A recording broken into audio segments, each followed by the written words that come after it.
We're very excited to be talking to you about everything that you do and about your travels.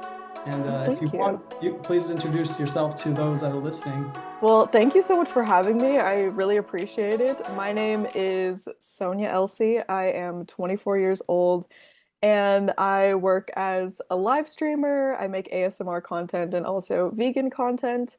I live in Los Angeles. I've lived here for about 5 years, which has gone by very quickly, but I'm originally from nearby Seattle. Everyone from Washington always says Seattle because nobody knows like the random cities. But yeah, I kind of grew up nearby the Canadian border in a city called Bellingham.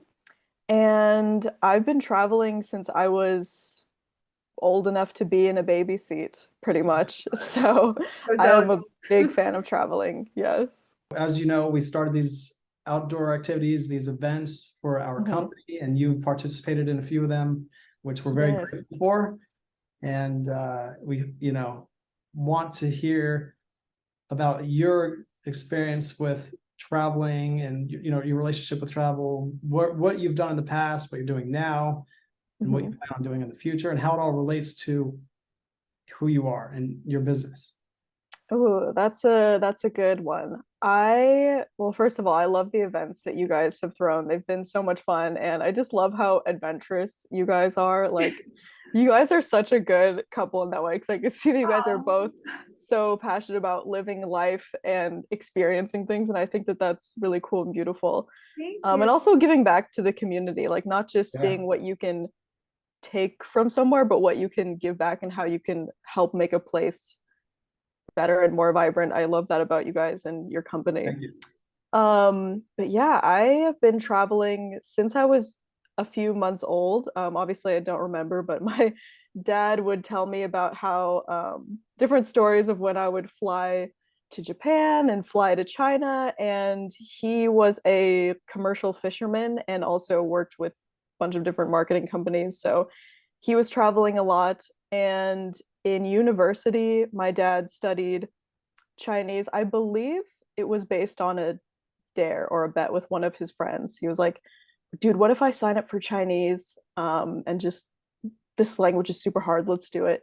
Wow. And so my dad started taking Chinese classes and got really into it and was really passionate about the history of China and just different places in Asia in general. And so he got a job teaching English in Taiwan, and that's how he met my mom. So I'm half Taiwanese.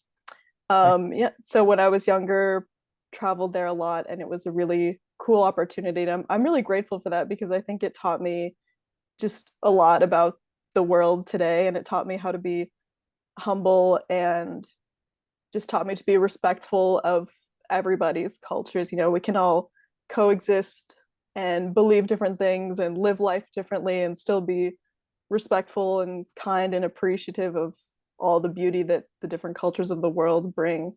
Absolutely. Definitely. That Yeah. open-mindedness, right? That you need Yes. when you So travel important. and you bring that back to have that Hmm. richness, right? Where we are accepting. I think that's beautiful that your parents exposed you to that because, you know, some people don't travel to their late 20s or 30s and Hmm. we're like ahead. That's Yes. amazing. I am so grateful because I know that that's something obviously that not everybody can do, and it's very expensive sometimes. Um, but yeah, and growing up, I've always, when I had the opportunity, traveled. I would take little trips. Like when I turned 16, I got a little car, a Volvo, and I would take little road trips to Canada, Vancouver with my friends, going down to Seattle, going just kind of exploring the areas that I could near me. And then when I was 17, about to turn 18, I decided to go to France with my best friend. She was just looking at flights. We're both of us have always been very adventurous. And she was like, let's go. We can vlog it, make YouTube content, all that stuff. So I was like, let's do it. Yeah. And that was kind of where I started Where making did you YouTube stay? content. Was it like a hostel kind of vibe or were you winging Um, it? we stayed at an Airbnb. I don't want to mess up the pronunciation of the neighborhood, but yeah, it was a very cool Airbnb. very top floor of this building. Of course, Parisian buildings, they don't really have elevators, so Right. we learned that. But yeah, and we went to Belgium too. Yeah. But yeah, that's So you've been exploring for a while. yes. And a couple years after that, went to mainland China and Hong Kong with my dad because his university had a like a reunion trip, and it was just really, really cool to see. Unfortunately, I'm not fluent in Mandarin Chinese, but I remember a lot of it from when I was younger. And Yeah. so when I went there, I was surprised like how much I understood. It was a really cool experience. That's amazing. Yeah. Thank Your you. travels partially some interest for you in becoming a content creator. Is that how you kind of fell into it, or what is your story? How did all Oh, that? yes. I think for me, traveling really inspired content creation because I saw that I could explore the world and Right. still make money and still capture everything that I wanted to and share it with people, because I've always had the urge to take photos or capture what I was doing. I remember my dad used to get mad at me because I would fill up the digital camera and just upload all these random ass videos. Sorry, I didn't mean to swear. Sorry. I'm drinking champagne. You're fine. You're fine. Okay, cool. I don't know. But these random videos, I just fill up the computer. It was kind of like, I would say I was like 14, 13 doing this, and it was like my way of vlogging. And when I discovered that people liked when I just went places and filmed and talked about it, and I could make money doing this, I was like, Yeah. oh my gosh, this is so cool. I can make everything I do a video or content, or then just be able to have a social media page and be able to have all my memories and everything made these videos while also sharing these things with the world. So I think traveling really inspired me to just continue with content creation because of all the opportunities that come from it. So and how long did that transition take place? I mean, we're always learning, we're always growing, but how long? Because to motivate and inspire those people that are listening and watching this video, we all know that it's a hustle, it takes work, it takes dedication to build an online brand, to be a content creator, and to start making money. Do you have any words of wisdom, some advice that might be good for those that are watching this? Oh, that's a really good question. I would say that it's important to not get discouraged when you see other people blowing up very quickly, because you have to remember that as a content creator or as just someone on social media, you should not come at it with the attitude that you're entitled to an audience or entitled to views. And that's a mistake that I see a lot of creators make. Like they'll have a video, let's say, get 500 views or 600 views or something, and then they'll later make a video complaining about, oh, the algorithm doesn't like me, whatever. That is still 500 individual people, or 400, maybe some of them came back, who are taking the time to view your content and who are supporting you. And when you're someone who is shutting down those small achievements or not seeing the value in them, you are really missing out on opportunity to grow a community. Because I think for me, I've been on social media for many years and I haven't had a huge following increase until I joined TikTok very recently, which was about a year ago. But I'm so incredibly grateful for those years of having a small audience, growing it brick by brick, and getting to know my audience individually, talking to them, and just being able to connect on that level, which can be harder if you have a big page. So yeah, I would say just take it brick by brick, person by person. Of course. And as we all want, we want the followers, we want the quantity of people, but of course it's all about the quality of people. Like people say, you can have 1,000 people, 1,000 followers that don't engage with you, but that's not as good as if you had 100 people that all engage with you. Oh yeah. And it's so organic, like you said, those 500 take the time and they generally connect with you. So focusing on that, right? And that, I mean, it takes some time. I'm sure you've done this for 5+ years, and Of that course. discouragement sometimes can be, you know, a little saddening, but sticking to the root of it, I think it's beautiful how you place that and said that, Well, because that thank you. is true to how it should be. You know what I mean? Like, you just stick Thank with you. it, and you know, the people that love you, so. Very true, very true. And you just grow with them and improve your content over time. Sometimes it takes a while to find what way to make your content, or kind of what flow works for you, or what works for you and your audience. You know, sometimes you might be posting content that you like, maybe your audience doesn't like as much, and you kind of find that just as you grow with it. So I guess enjoy the journey as well, you know? Yeah. 100%. Yep. I have a Yeah, question, for your traveling, because of you're course. vegan, and more Mhm. recently, have you seen that like restricting any kind of limitations when you've gone elsewhere, or what's your experience on that? That's a good question. Sometimes it can be hard in the traveling process, like when you're flying somewhere and your flights are really long and you're relying on meals on the plane. I found that just doing your research beforehand is really important. I have this app called Happy Cow, and it works internationally. I was very surprised because I've used it in the US for a long time, but you just open it and it tells you all the vegan restaurants, all the vegetarian restaurants, all the restaurants that have options. Um, but yeah, for me, just doing my research beforehand was really important. And sometimes I do have to pack food. Surprisingly, TSA lets you bring a lot of foods as long as they're not soupy or too crazy. Yeah. Right. Yeah, through security, so that if you're, um, you know, if you need to eat a meal on the plane and they're not able to provide a vegan option, then there's That's smart that. though, you're right, because I didn't think about it, like going to, you know, Asia or whatever, 15+ hours, and you're like, I can't have, you know, this junk food or whatever Yeah. you're serving, but that makes sense. Yeah, definitely. Wow. Good to Oh know. yeah, and surprisingly, there's a lot more vegan options around the world than you'd think. And something that was really cool, in China, I was really surprised at the huge amount of fully vegan restaurants. But honestly, I shouldn't be surprised because sort of Buddhism originates, and a lot of Yeah. vegetarians and vegans are in Asia, obviously. So it's just cool. It's another cool way to discover more about the culture where you're going, to see like the different vegan options and how that ties in to the culture. So, Now you're on every platform, is that right? oh yeah, pretty Most much. TikTok, YouTube, Facebook, Yeah, Instagram. What is pretty. your social media name? How can people find you? My Instagram is Sonia.Elsie. Somebody took Sonia Elsie somehow. Got um, it. yes. My TikTok is Sonia Elsie ASMR, and Sonia Elsie. My ASMR account is, you know, more of the satisfying videos, and then my main account is travel, veganism, just random vlogs, that sort of thing. And then same on YouTube, I'm Sonia Elsie and Sonia Elsie ASMR.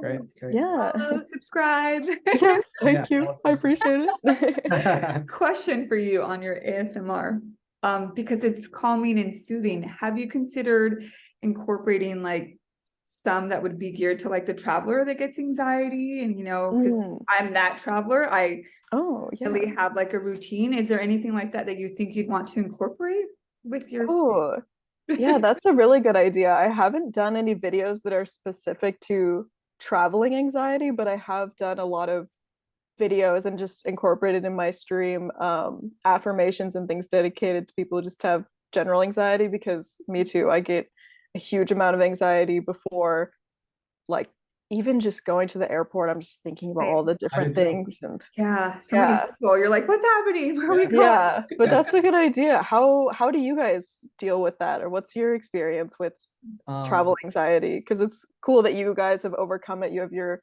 traveler life company, but you struggle with anxiety, you know? I don't think I get anxiety traveling. I think I get anxiety not traveling. I feel you.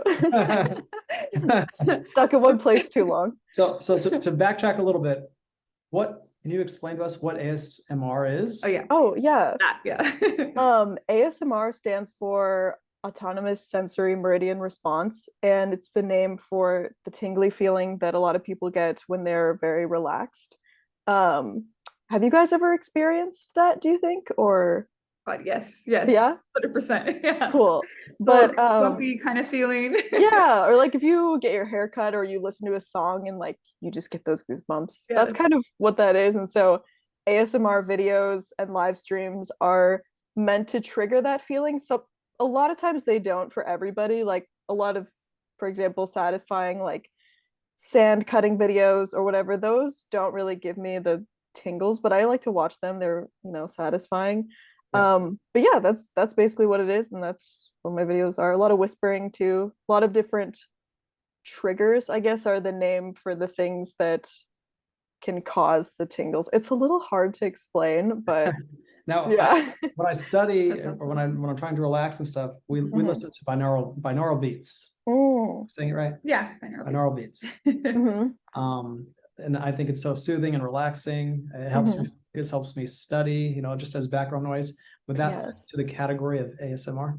Oh yeah, of course. And I would say that's probably not exactly ASMR, but it's in along the same realm, because ASMR I actually discovered also when I was looking for stuff to play in the background of me studying. I wasn't diagnosed with ADHD until I was 22.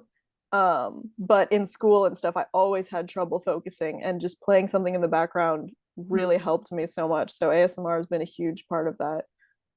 Nice. Very good. Thank you. I feel like for people that have a need for that, it's I've heard of it before, but when you tapped into it, I'm like, that awareness, I think, is something that we really need to get out there so people can understand that, because it's going away from maybe not having to always take medication or Yes. alcohol and different things. Because for me, to answer your question earlier, when I traveled, I always needed like a drink. I was like, Mhm. a little glass of wine will do. Mhm. But then Mhm. listening to like good soothing sounds made the world of a difference to just really calm down. So I Mhm. definitely give you kudos on that. I think it's amazing that you've gone into that. Oh, thank you. I really appreciate it. It's cool that you say that, because um, my psychiatrist, like we would, at the beginning of our meetings, she always just asks how I'm doing, and we'll ask what I do for work, like what are your main stressors. And so when I talked about ASMR, she didn't know what it was, but she was really excited, and she said that she recommended it to a bunch of her other patients because she doesn't always believe in medication. And I was like, oh my gosh, that's so cool, like that you were listening and receptive to that. Like that's really sweet. Are you more Beautiful. holistic in that sense? Do you believe in natural remedies, natural medicine?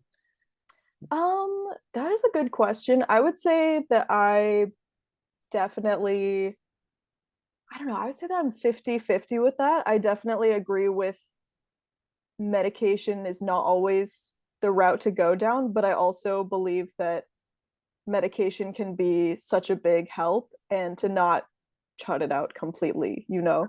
Yeah. But yeah, I would say that definitely when it comes to anxiety and depression, talk to a psychiatrist, talk to a professional. But if there are other ways that can help you with those things that aren't necessarily medication, definitely try those as well, Yeah. alongside with professional advice. True. True. Yeah. What's your favorite country? To get back Oh in- my gosh, that is so hard. More recently. um, that's hard. How many, I'm- okay, how many have you visited, Sonia? Like if you could count. Oh, okay. Japan, China, Taiwan, Mexico, Canada, Belgium, France, US. Not that many, honestly. That's That's still a 8. good amount. Yeah. More than a If- handful for sure. Right. Well, how many have you guys visited? Oh God, not as many as you. She's been so many states. And I'm like a US traveler, so I've Yeah. done a lot of the That's states. so cool. I've done like 17 states. Oh, that's really cool. Yeah, I'm the driver. I'm a backpacker. Like, let's get in a car, drive highway, Yes. do Texas, Louisiana. Very old school budget traveler Yeah. when I started. So That's really cool. yeah. And then I've been to about 10 internationally, in Nice. a handful of states. Mhm. Until we, of course, start traveling full time, coming up Yes. later I'm this so excited to see all that content. Like, I'm gonna live vicariously through you guys. Yeah, we're looking forward to that. What is your Oh, next adventure? Like, are you gonna go anywhere soon? possibly planning a trip to Brazil. Nice. But my favorite singer ever, Lana Del Rey, is going to be Lana. performing. Yes. I love Lana. Yes, We should 100%. go. Yeah. But Okay. oh my God, she's so good. And she's gonna be performing at a music festival in Brazil. And I was like, I've What always is wanted it to go to called? Brazil. Oh my gosh, I don't know what it's called, but I'll send you a screenshot of it. It's on her Like Instagram. Lollapalooza thing. It's like a Yeah, kind of. It's something like some kind of, it's a multiple weekend thing. So I think I would just go for one, but I saw it and I was like, I don't think I can miss this opportunity. Plus, I've and never been to go to Brazil. Brazil. Exactly. Yeah, like so amazing. Lana, Brazil, why not? Oh yeah. When is that taking place? I think in May and June. I gotta pick one of those weekends to go, but You're gonna skip EDC? yeah. I've never been to Go to EDC. EDC? No? No, I'm not really a raver. I'm kind of like, I don't know, I'm a little nervous. I have pretty bad social anxiety, Yeah. but for artists that I really love, I'll get over it because Don't make I the was sacrifice. yeah, literally. But I was listening to this YouTuber that I like, and he was just talking about random things. He reacts to YouTube videos. But something he said that really stuck with me was that you can't coddle your anxiety. And that just really stuck with me. Like you can't show your anxiety that it's gonna win and that it's the boss. You just have to push through a lot of the time. And that really stuck with me because I've let anxiety hold me back from a lot of experiences and a lot of friendships and things in life. And I was like, you know what? You're right. I'm going. Fight it. Yeah. Very nice. Yes. If Lana was performing here, would you still go to Brazil, or do you think like it's a country you or Oh, South yeah. Africa is a place you wanted to visit? Yes. I think I would still want to go just for that experience. I feel like it would just be so cool because I would go there, you know, to see her perform, but also obviously I'd explore the country and all of that. So yeah. Nice. Are you gonna stay at like hotels, hostels? Are you gonna I'm not sure. This is a decision I made like last night. very recent? I was like, you know what? I saw my friend text me. She was like, I might want to go to Brazil with you. And I was like, okay, let's do this. So That'd be cool. I think, yeah, I'll probably look at Airbnb. I have stayed in a hostel before, which was a really cool experience. So Mhm. I'm always open to that. I feel like I'm a very flexible traveler. Yeah. Tell us about that experience. Yeah. Where was this hostel? Oh, it was so random. It was in Seattle, and I remember I was flying in just for the summertime to visit my family. Usually my dad picks me up from SeaTac and then drives back to our hometown. It's like a 2-hour drive. But I was like, how about I just stay in a hostel for a few days and just kind of explore Seattle because I'd never done that before. But yeah, it was really cool. It was a shared room with 6 other people. I had my luggage locked at the um bottom of my bed and everything. And yeah, it was cool, like group cooking. Everybody was just really friendly, chatting with one another. Like all the community rooms were really cool, like community library. Yeah, I would love to do it again. I feel like it's a cool way to meet other people while traveling and just experience. Absolutely. Yeah. Yeah. I've never stayed at a hostel, so I'm always like wanting to ask girls if like guys have a different perspective on it than Mm. you, because I think I'd hold my bag the entire time. I did. I had it in I had my purse and stuff like inside of I think I had a sleeping bag or something. Like, But yeah. got there. Yeah, I was like, yeah, seems community, but I don't fully trust you guys. Yeah. And I'm the opposite. When I'm solo traveling, I stay in hostels just to meet people around the world, to learn new things, learn culture. Yeah. The country. It's really, really cool. Even though it was just in my home state, it was a cool experience. They're like, where are you from? You're like, oh, just an hour north. Yeah, you're just chilling. Yeah. Are you more of a nomadic traveler, or would you say luxury style traveler staying in resorts and stuff? Ooh, I would say that I'm definitely more nomadic, but I do appreciate the luxury if I'm able to do that. But I do like to travel on a budget because I like to have more money just to spend on food and experiences and that sort of thing. And I think that sometimes when feel like staying in a resort is a really cool experience, but it's not really the experience of the country or wherever you're going to, obviously. Yeah, not really necessary. Yeah. So you're gonna sleep in your room for a few hours, and then 90% of the time you'll be outside of your room doing exploring. Yeah. Oh yeah. And it depends on the age groups because, you know, parents like the whole resort feel, there's food, Mhm. you know, it's a little more accommodating where our age group is willing to explore and like vagabond. So I think it could appeal to, Yeah. you know, classes. Yeah. Yeah. I think if you're wanting to have like a actual vacation resort is good because for me, sometimes I do feel like traveling is it's a very it's almost like work because you're, you know, getting out every day, exploring things, but it's an energizing type of work. It's True. very Mhm. rewarding in that way. So resort for chilling, but yeah. Yeah, good point though. You're right. Because just Yeah. getting to where your destination, you know, can be a little Oh yeah, it nerve-wracking. feels like And a you're whole like, all right, workout. good. Yeah, literally. So talking about rewarding, what is your why? How did you, you know, you explained a little bit about how you got into this, you know, content creation lifestyle. Like, what is your why? What is your purpose? What is your end goal? Hmm. Wow, that's a really good question. I think I have different goals for the different content that I create. Yeah.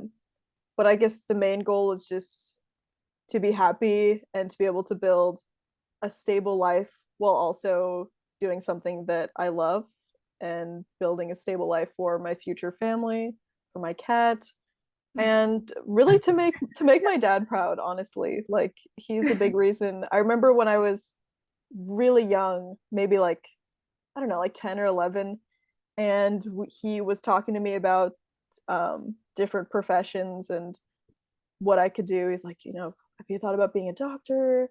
Have you thought about being a veterinarian? Like, what are things that are what that you're interested in? And I just remember that I was never fully interested in anything except for creative things. I was like, what if I became a violinist? Like, The what if art. I didn't make a lot of money? Yeah, and because at the time I was playing the violin, and he stopped and he told me that as long as I was happy, that he would be proud of me, no matter Oh, what it was that I was doing. I And I love was like, that. That's amazing. You're so blessed, Sonia. Oh my oh, God. thank you, thank you. Incredible. My dad It is all the kind of best. makes sense why your personality and your aura is what it is. Because if Oh, you thank that you, as the root, like that's amazing. That's gold. thank you. That means a lot. I really appreciate that. Yeah, very cool. But yeah, well, build a stable Be life and happy. be happy. Yeah, very Yeah. good. When did you come to LA? 2017, I think. Yeah. Are you planning to stay here or what are your thoughts? Um, I'm honestly getting a little bit tired of it, but I do still love it so much, but I do want to move to San Diego someday. Yeah. And then someday, very far future, I'd love to buy property like back in my home state Mhm. and property in California as well. Yeah. Nice. Now, But yeah. how has your experience been? Because you're surrounded by so many other creators on a daily Mhm. basis, has that helped you grow? Oh yeah, it definitely has. It's shown me a lot of different perspectives. I love when I meet other creators, just seeing what their process is, because for Mhm. me, I feel like my filming process is very chaotic. I get bursts of energy. I film tons of videos. Sometimes I don't film for a long time. Like I struggle to have a set routine or process, but being around other creators, just seeing how they live, what they do, and a lot of creators are just very different from their online persona, not in a bad way. Or you meet someone and they're secretly like a super savvy business person where they make content that's like, I don't know, cutting a Play-Doh or something random. And it's just so cool to see how multifaceted different creators are and what all they're involved in and what their goals are. So much inspiration, right? Yeah, it's really cool. I feel like there's a definitely a stereotype in LA that people are fake or use other people, and there are people like that all over the world. In LA there can be people like that who are more in the entertainment world, but when you find the right people and you connect with them and you stay with them, like I feel like that's not necessarily a huge problem. You just got to find your people. Yeah, Yeah. exactly. And you were starting this path, this journey before COVID happened. You were Hmm. starting to build an online brand, online business. Hmm. During COVID, did that really help help things take off, escalate? Oh yes. Yeah, it helped a huge amount. For a long time, I was live streaming on a different platform from TikTok. And when COVID first hit, I was just live streaming on there for hours and hours and hours at a time just because I was bored and I was like, oh my God, I don't have any other way to make money right now except for social media. So I have to. Yeah. And I feel like that taught me a lot about how to be a live streamer, how to be online. And just in that time, I learned a lot about myself being, because I lived alone at that time and I still do live alone. But yeah, it definitely, I guess I would say it helped in a way. It kind of forced me to look within myself and That challenge. yeah, it was an interesting time for sure. So people can get a better idea. Like, Mhm. how many hours would you say you have to put into your business on a weekly basis to really get momentum? Like, Mhm. I know you're live streaming consistently. Mhm. Is it every day? Is it a couple times a week? I know you're posting videos, you're taking photos and posting those. What is the regular daily routine, weekly routine? Oh my goodness. I would say, and this is by my choice, I put in pretty much from when I wake up to when I go to bed, I'm thinking about or putting work into my content. You obviously don't necessarily have to do that. But I would say if you're someone who's just starting, I mean, I would say put in whatever amount of time that you can, whatever is reasonable for you so that you don't burn out. But for me, I wake up. It's nice that I am able to wake up when I want to, and sometimes I take advantage of that. But wake up doing emails. I have a planner of what kind of content I want to be posting throughout the week, and that gives me an outline of how much I need to be filming that day. I try to have dedicated filming days. Sometimes it doesn't happen. I have a chaotic process. But yeah, I would say I spend 8 to 10 hours a day working on content or live streaming, Yeah. sometimes more. Yeah. But and for all those people that are listening, if you're working a full-time job, that's no excuse to not put in those hours. Until your side hustle becomes your full-time hustle, you work your full-time job, and then when you get off, work on your passion project, your entrepreneurship, those skills, and you're building both at the same time until the other one takes over. Is this full time for you then? You're 100% like committed. Okay. It is, yeah. I mean, sometimes I do some acting things, but this is how I make my full-time income. And just to add to that, Anthony, something I used to do before COVID when I was doing background work and things, that was how I paid the bills, mostly just random side jobs. I remember we would always be in holding for a really long time because with the background and extras, they'll use you sometimes for many hours. Sometimes you'll be sitting and holding for huge amount of time. I always had extra battery packs. I had books, I had my planner, and I was doing all of my editing content stuff from my phone while I was in holding. Obviously, a lot of jobs don't have that luxury, but that was a big way that I built my career as well, was just by taking advantage of that time where I was still getting paid, but had downtime. So yeah, and with so many things being mobile now online, if you've got an iPhone or any other phone, there's really no excuse for you to not have an online business and start working on things. Right. Jackie and I are very busy people, but in between our downtime, like during our downtime, we will work on whatever we can to be productive. Yeah, you guys kill at that. Like, you're doing so much. I think I would like to be on your end of it though. Like if it was 100% my life and then have like a side full-time job, I think I'd be a little more like satisfied with what I was, giving out. But unfortunately, you got to balance it out. So eventually we'll be the 100% timers. We will be. And that's where we're at right now. We're in that transition period, that transition phase. Right. Oh yeah. Now I know it'll happen for you guys because you're very passionate and you guys just have such a great personality too that I know people are gonna love and follow. So yeah, don't forget about me when you guys play. No, likewise. We feed off each other, you know what I mean? Of course. That's awesome. I'm at my ASMR setup right now, as you can see, there's like random things, planet-shaped lights, all sorts of things. There's a gong over there, and I'm kidding. Right. But yeah, I guess I would just say that I don't know, just believe in yourself and always go into content creating with if you can, obviously it's okay to have feelings and stuff. But always go into content creating with a grateful attitude and a humble attitude, and just be grateful for where you've come from, and you'll find much more enjoyment out of it. Yeah. Stay true. Yes. So much, Sonia. It's such a pleasure talking to you, and we appreciate time. It means a lot to us. Yes.